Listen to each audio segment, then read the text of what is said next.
Obviously today what we're going to be doing is looking at the UniProt REST API and starting to look about how you can use it to programmatically get information about proteins and genes and how to connect that information we have in UniProt.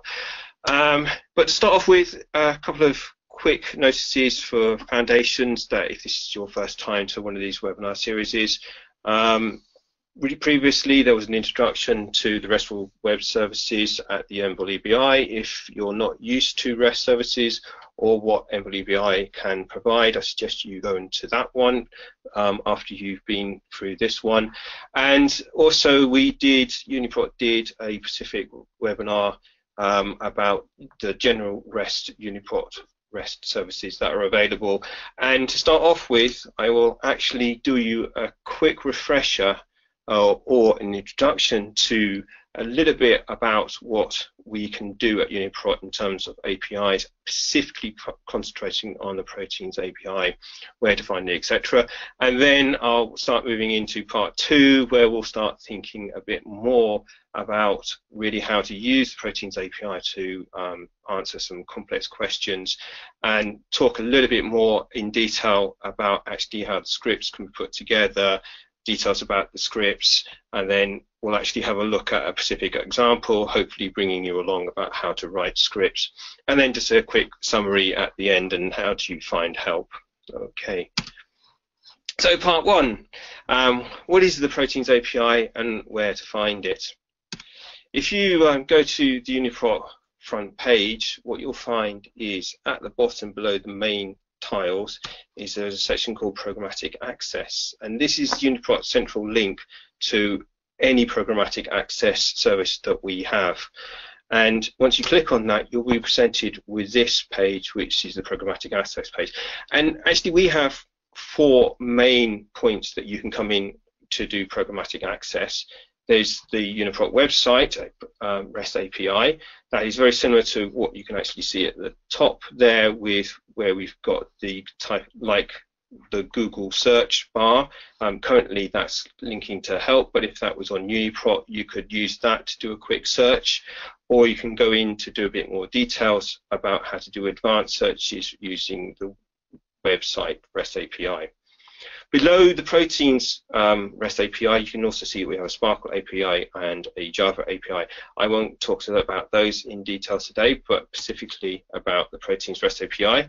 And I've blown up the section of this page so you can see it more clearly. And we just give a quick general introduction to what we're providing in this and the link to the actual website. And I've at the bottom given you the actual link in a lot more clearer way, so you can take that later on and plug that into your browsers and have a look if you haven't already done so. So let's assume that you've already gone to our REST API website and you're presented with this front page. And at this point in time, I'm going to warn you, I'm going to do a quick video to go through what is on this page because it's quite a long page. So I'm going to very quickly talk you through this. Get the video going. So obviously you can't see the top, but you'll have the URL and you're presented with this front page. At the side you will see that there's the links to all the different services that we have. Okay, and in a second it should scroll down, but what we have is the general description of what the REST API is, and then as we scroll down we have each of the separate subsections, proteins and all the different endpoints you've got there, proteomes, taxonomy, coordinates, which we will concentrate on today, and finally UniPark. Each of them have their own piece of introductory text. And one of the other tabs we have examples. I won't be using the examples in here, but you can go to this tab and look at these examples to get yourself started in doing some programming. Some general information if you want to know what we're doing in terms of updating, and as you can see we've only just released the UniPark endpoint here on just last month. And then finally we have our contact section, so if you want to join our forum and talk or get further help about specific scripts, we can help you there by contacting us. And then we're back to that. Once when you've finished having a look through the main page, if you click on any one of the endpoints, you will potentially get into this section here. And what I've done is I've specifically clicked on the features point. If we go back up a page, you can see that on the right hand side under proteins, just below proteins including isoforms. And when you click on that, it will open up, and there's actually 3 separate endpoints here, get points. And we're going to concentrate here on this slide on the accession specific one. And this is split up into various sections. So firstly, at the top, you're given some information about the data model and the example values that you'll get out from the data model. And we will explore this a lot over the next half an hour and how you can get this information out using Python scripting. You're also given the option of different types of output.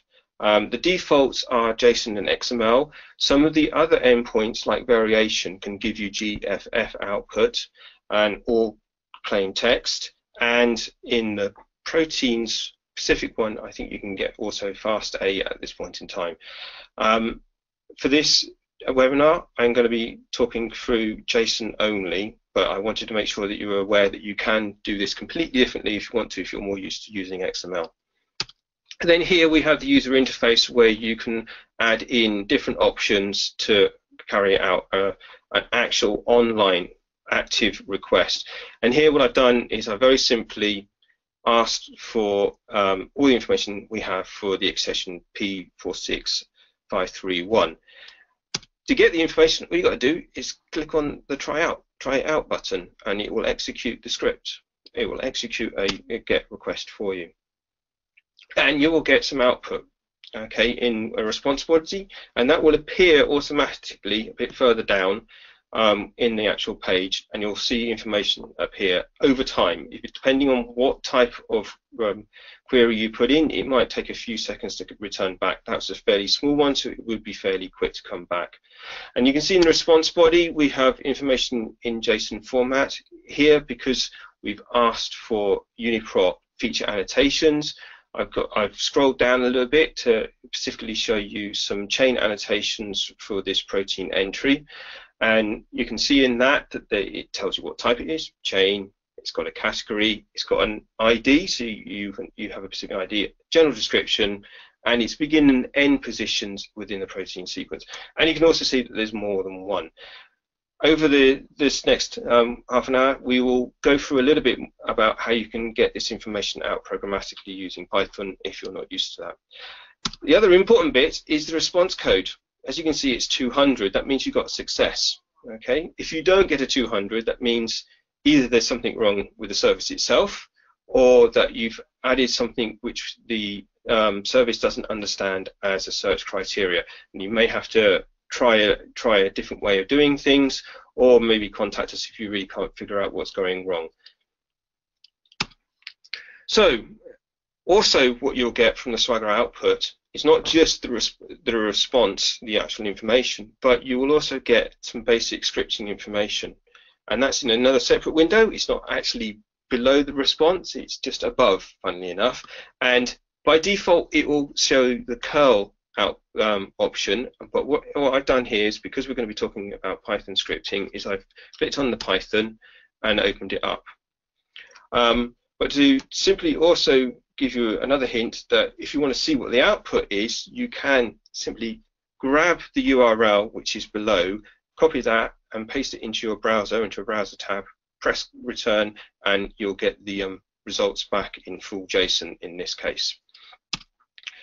I've said about the 5, there's actually 5 different types, but here I'm only showing Python, and then this is the simple script. This is a very, very simple script. It just gives you the full URL as a request, carries out the request, checks that everything is okay, and then produces a text response body which it will print out. Okay, so it's not even in JSON format. Okay, it's just in pure plain text. Okay, unlike with the request URL, where you will get that in JSON if you have that as your default output in your browser. That was a very quick introduction and overview of the Proteins API from UniProt and how you can use it. What I would like to do now is actually go into a lot more detail about how you can use this, but I'm going to not swap between all the different services. In this case, I want to specifically concentrate on using the coordinate service and showing you what the coordinate service gives you and how you can use it to maybe potentially start asking some complex questions using the Proteins API. So I will look at what the basic protein sequencing mapping is, what information that gives you, also the fact that you can get feature annotations, as you saw, like the chain annotations from the features annotation, but you can get the genomic coordinates for those. And then we'll look at how that can be done programmatically in Python, and I'll show you a few Python scripts and the sorts of output you can generate. So I've come up with a couple of scenarios to lead us through all this information. So the first one is, want to know how many exons compose the UniProt entry of a Notch1 gene. Okay, and get the exact mapping of the exon genomic coordinates to the equivalent positions in the protein sequence. And in scenario 2 leads on to that, where we want to also look at maybe disulfide bond features and get the same sort of information, the genomic coordinates for those disulfide bonds. And we want to be able to do this using scripting language because we want to do this in a fairly automatic way and be able to do this repetitively, or to expand it out to do this with multiple genes or to multiple species, which again we will be doing a little bit later in this webinar and in demonstration. So we'll go back to using Swagger to start off with, because that's always a nice way to start. And here we've moved into the coordinate service, and I've shrunk it down to try and get all the information in. But again, like the feature service, you can see that this has all the separate sections for carrying out a request. You've got the model, which type of response you want, and then the different search options, and obviously the try out button at the bottom. So what I've done here is, instead of adding in an accession, I've actually added in the Notch1 gene identifier into the gene search box. And what I've also done is I've restricted it to being only searching for human in this case. So we're only going to be looking at one species, because you can get a reasonable amount of large amount of information out of these services. And for demonstration purposes, it's easier just to work on one species to start off with. If you click on try out, this is the sort of output you've got. I actually took the URL, put this into my web browser to get this into a nicest format so that you can see everything in a JSON format rather than in the plain text in the Swagger. This is the full JSON. That's the sequence. It's actually been compressed there, so don't believe that's the real sequence for this protein. Also, what you get in the genome coordinate service is the sequence locations. So here we're going to go into a little bit nitty-gritty of the output. You can see that I've compressed a few of the data points, but I've opened up GN coordinates. And under GN coordinate, you have genomic location and exon. And there's an array of exons, and in each exon you get protein location with a beginning and end, and a genomic coordinate that is equivalent for that exon and the equivalent positions of the amino acid sequences. And finally, you will also get the ensemble exon ID in that specific section for that exon. Okay, there is a lot more information in here, and again we will go through a little bit more of the information, but I wanted to show you what the general hierarchy of the output for the coordinate services is in this nice format. So when we go into the actual programming section, you can have an idea about where we're going and how we get to the information. The important thing to note here is that the names that you can see in this JSON, the GN coordinate, genomic location, exon, you will see in the Python script, and that's how you will be able to get through to the specific information that you want when you actually go into the scripting languages. So, next thing, getting the coordinates. So I want to illustrate the separate steps to get the same response that you saw on that, but using Python scripting. So we're going to, making the actual request and then extracting the pieces of information out. So now we really are going to go into some Python scripting, okay? This is the first page.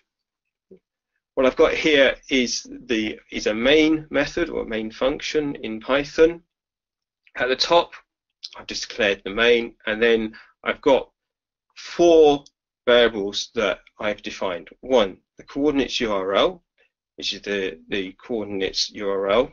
Okay, that does not change for coordinates. If you want to get features, instead of having API coordinates, you would have API features.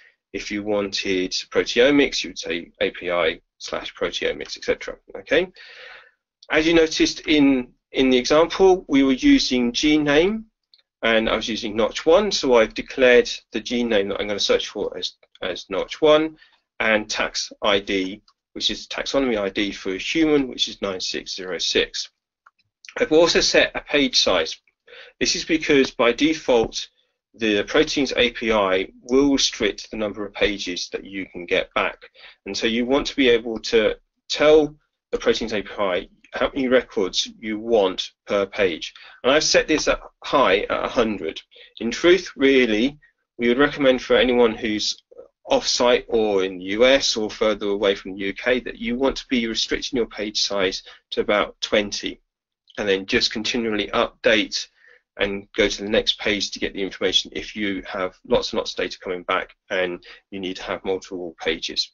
I will have an example of how you can track which page you're on and going to the next page in a later slide. And then we have the Python scripting to actually fire off the get and to process the data. So because this is all in one class, I have to actually create my class, and actually I've called main from the parse coordinates JSON class which I created, and from that I fire off the method JSON request, get some data, and then using that data notch1 data, I take that into another method called parse genome JSON, and I get the information I want.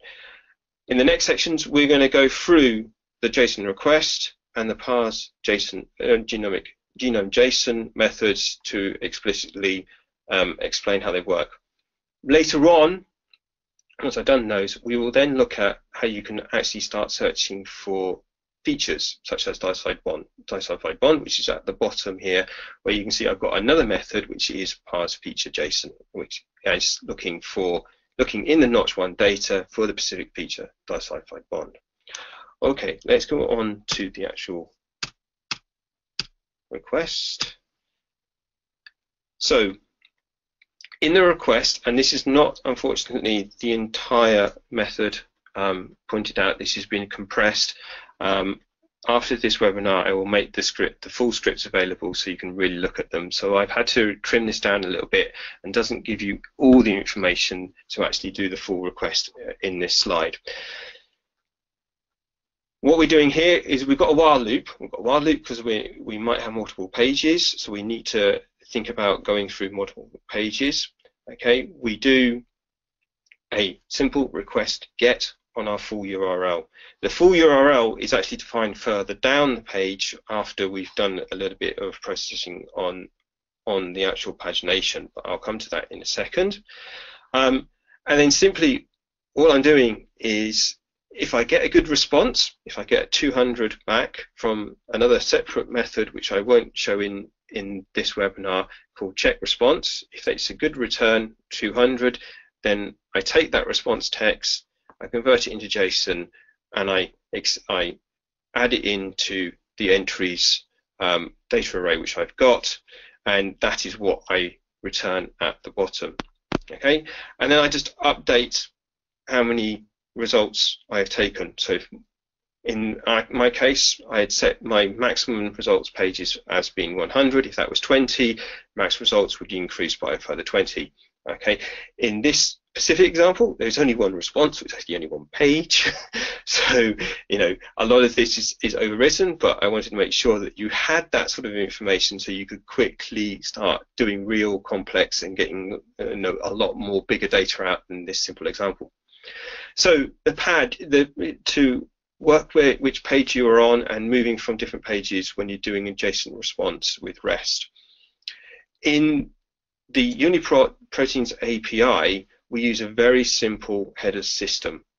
And so simply all you have to do is you have to go to response, go to the headers, look for X pagination total records, see if it says none, or see if the number of results counts I've got is greater than the total number of records. And then you can stop doing your while loop, and then you can return with all your data.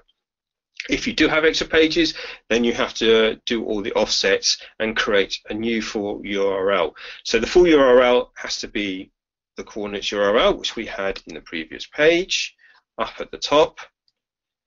And then the question mark, because then we want to add in our arguments. We have a gene argument, which was our gene name. We have our taxonomy argument.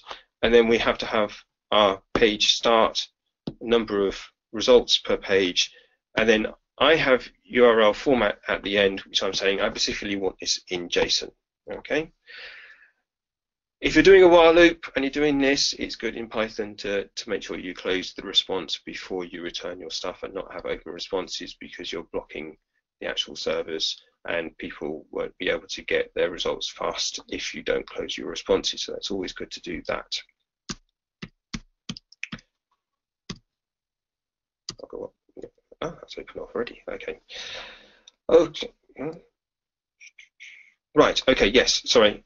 So obviously, once we've got our JSON response, we're going to process that JSON information to get the actual information we want out. So here we have the method parse genome JSON, and this time again we have to do a loop, but instead of it being a while loop, because we don't know how far we're going to go, we have a for loop because we know we have a set size of information, and that's all in the coordinates. And again, the way the Proteins API works is it's very, very simple model.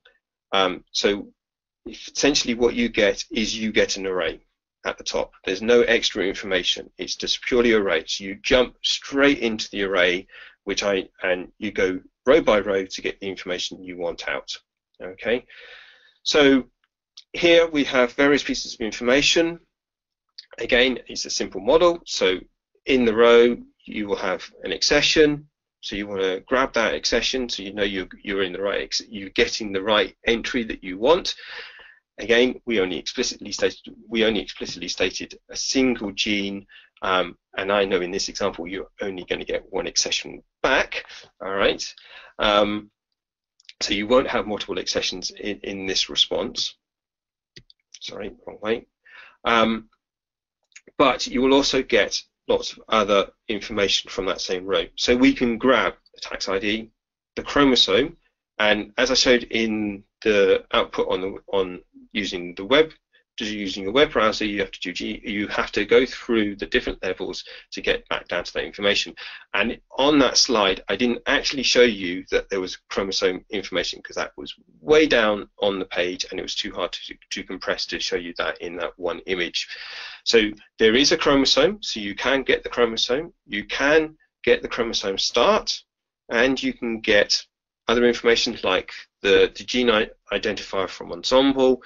You can also get all the exons, and because the exons are in an array, we have to again loop through that to get extra information.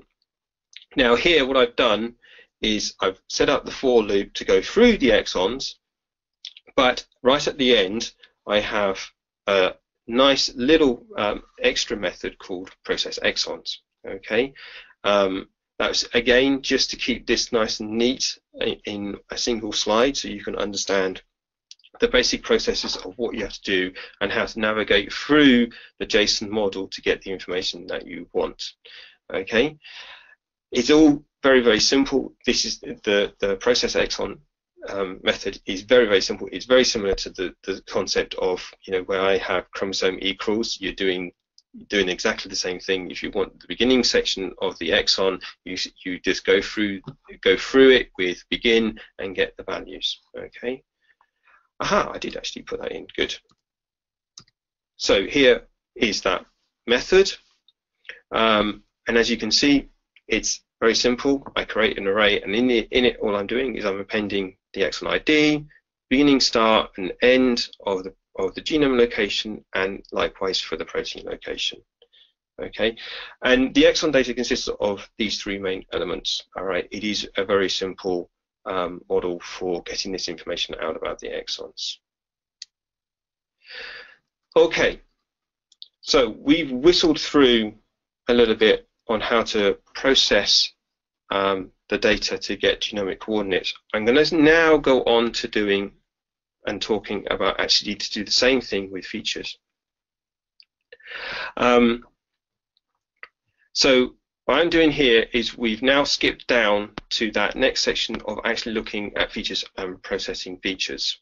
Okay, and there's two sections in here. There is the section for processing an individual feature, and there's the actual method for doing the processing of the feature. Okay, so imagine instead of doing the exons, which we had done up here, where we had the for loop for E in exons, we've now using the same concept to do that with features. And instead of looking for features, instead of looking for exons, we're just looking for feature. Okay, and again, it's exactly the same idea. You just, you can count through and you loop through and you get the information.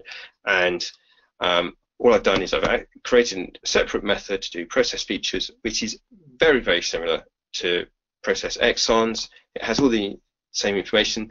The only difference here is that I'm not explicitly grabbing an ID because the exon doesn't have a specific ID. What I'm doing though is I'm actually grabbing in the extra evidence, which you will find with all UniProt reviewed entries that there will be some kind of evidence, and you might find this evidence very useful. And when we look at the output of this, I'll show you the sort of evidence you can get from the Proteins API, which is also what you will see in a general UniProt entry. So here we go.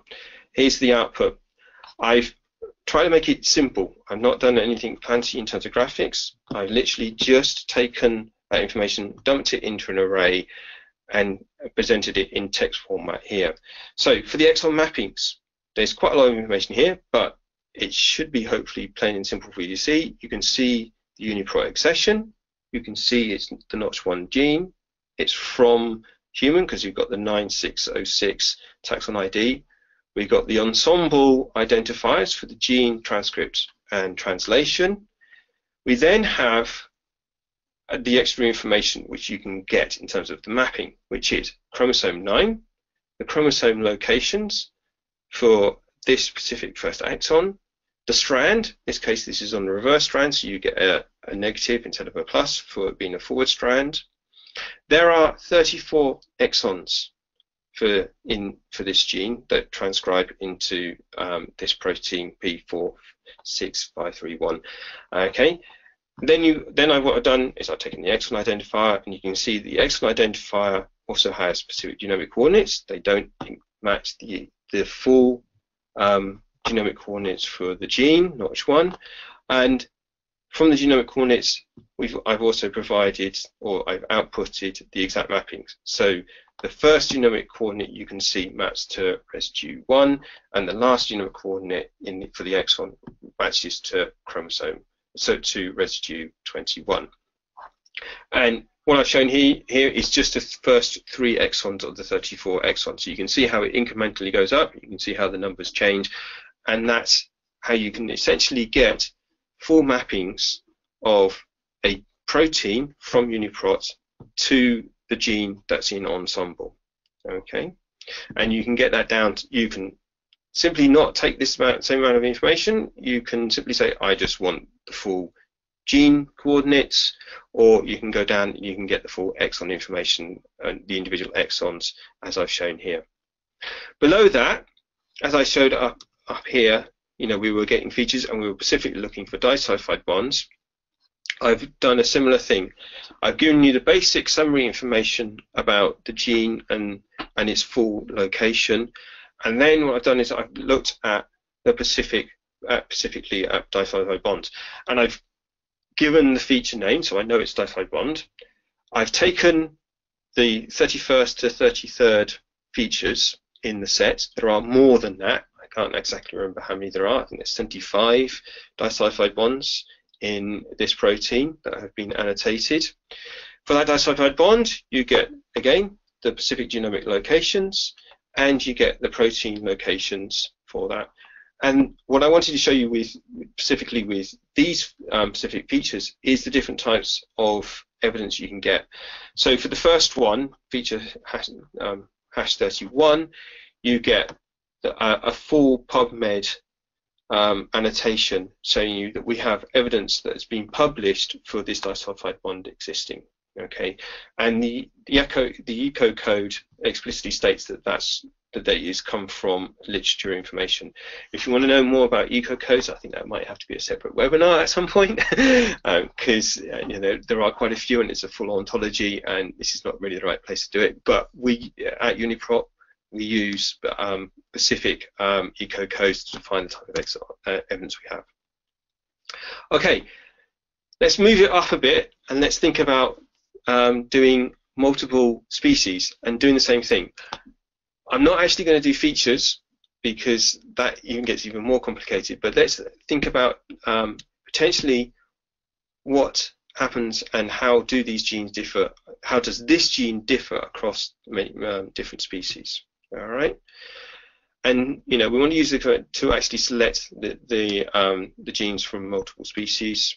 And this next example, what I'm going to do is I'm going to concentrate on 3 species rather than going huge, and just talk about human, mouse, and zebrafish. And I've given you the tax ID codes there because it's easy when we're doing the search to use tax IDs. Okay, so just try and keep that in mind, that when you see numbers, they do relate to the specific species. Okay, the Swagger interface will allow you to do this and exactly the same, but again, you know, here I'm trying to show you how you can do this in Python. If you're not sure about the Python, by all means try this in the Swagger interface. It's not a problem. Okay, so how does things change? Not much actually. The biggest thing that changes is tax ID, and in tax ID what I've done is I've added as a comma denominated list the 2 extra species, okay, mouse and zebrafish. Okay, in the same way that it's formatted here with no spaces and commas is exactly the same way as you have to do it in Swagger. And this is one of the pitfalls you will find in the Swagger, that if you, there's all the nice little small print that says comma delimited, and you'll be typing away, you'll accidentally press space or something like that, and it doesn't work, and it will give you a bad response code.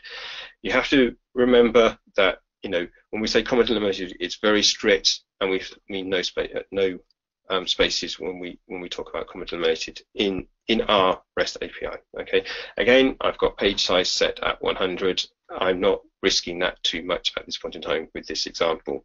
Again, I would recommend 20 for most uses. And just to show you what the full URL will look like properly, this is what it will look like. Again, you can copy and paste this once this webinar is up online, and you can put that into your browser and you'll get exactly the same results as what I'm processing here in Python.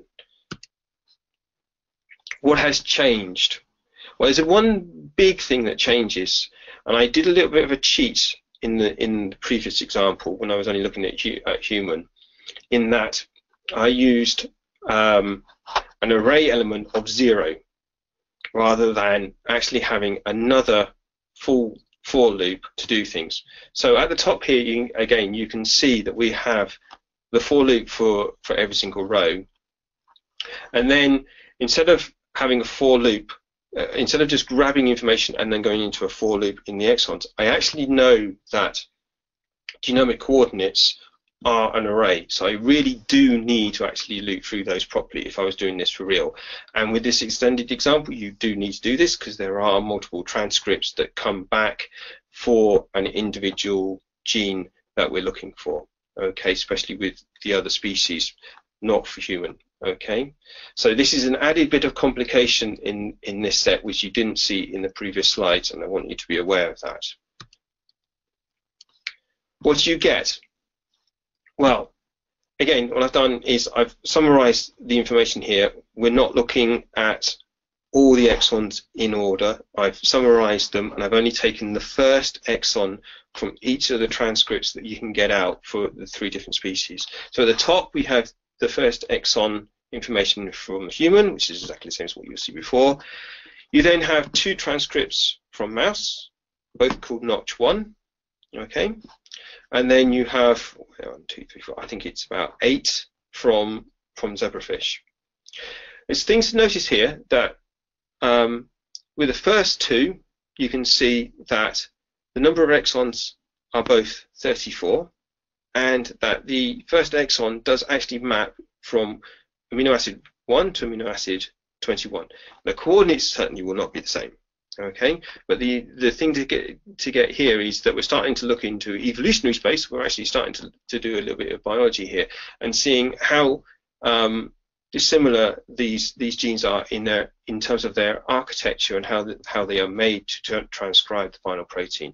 And certainly between human and mouse, it looks like they might be fairly close because they've got the same number of exons, and the first exon, if we look at it in isolation, looks like it's mapping quite close. If you go further down and you start looking at zebrafish also has a transcript that comes out which is made of 34 exons, but it only covers residue 1 to residue 20.